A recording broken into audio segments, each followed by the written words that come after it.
ದರ್ಶನ್ ರವರ ಹೈಕೋರ್ಟ್ ಜಾಮೀನು ರದ್ದಾದ ನಂತರ ದರ್ಶನ್ ರವರು ಅದೃಷ್ಟ ಸರಿ ಇಲ್ಲದ ಕಾರಣ ಗ್ರಹಚಾರ ಕೆಟ್ಟಿ ಅವರು ಮತ್ತೆ ಜೈಲು ಸೇರುವಂತಾಗಿದೆ.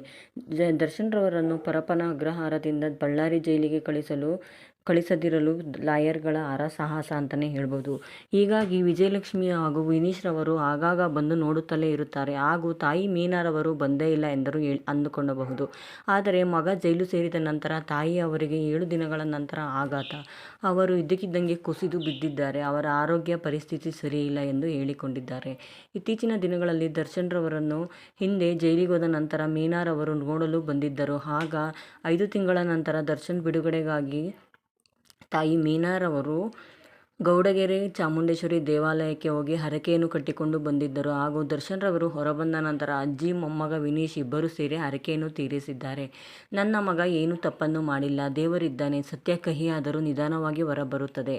ಹಾಗಾಗಿ ನಾವು ಕಾಯುತ್ತೇವೆ. ನನ್ನ ಮಗನ ತಪ್ಪಿದ್ದಲ್ಲಿ ಕೋರ್ಟ್ ಶಿಕ್ಷೆ ಕೊಡುತ್ತದೆ, ಇಲ್ಲದಿದ್ದಲ್ಲಿ ಬೇಲ್ ಸಿಗುತ್ತದೆ ಎಂದು ತಾಯಿ ಮೀನಾರವರು ತಮ್ಮ ಅಳಲನ್ನು ತೋಡಿಕೊಂಡಿದ್ದಾರೆ. ಸದ್ಯ ಅವರ ಆರೋಗ್ಯ ಪರಿಸ್ಥಿತಿ ಸರಿಯಿಲ್ಲದ ಕಾರಣ ಅವರು ಜೈಲಿಗೆ ನೋಡಲು ಬಂದಿಲ್ಲ ಅಂತಲೇ ಹೇಳ್ಬೋದು.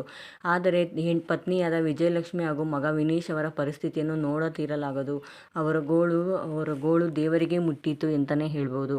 ಹೀಗಾಗಿ ದರ್ಶನ್ ರವರು ಮಾಡಿರುವ ಕೆಲಸ ಒಳ್ಳೆಯದ ಕೆಟ್ಟದ, ಅವರಿಗೆ ಬೇಲ್ ಸಿಗುತ್ತದೆಯಾ ಎಂದು ದರ್ಶನ್ ರವರ ಬಗ್ಗೆ ಕಾಮೆಂಟ್ ಮಾಡಿ ತಿಳಿಸಿ. ಈ ವಿಡಿಯೋ ಇಷ್ಟವಾದಲ್ಲಿ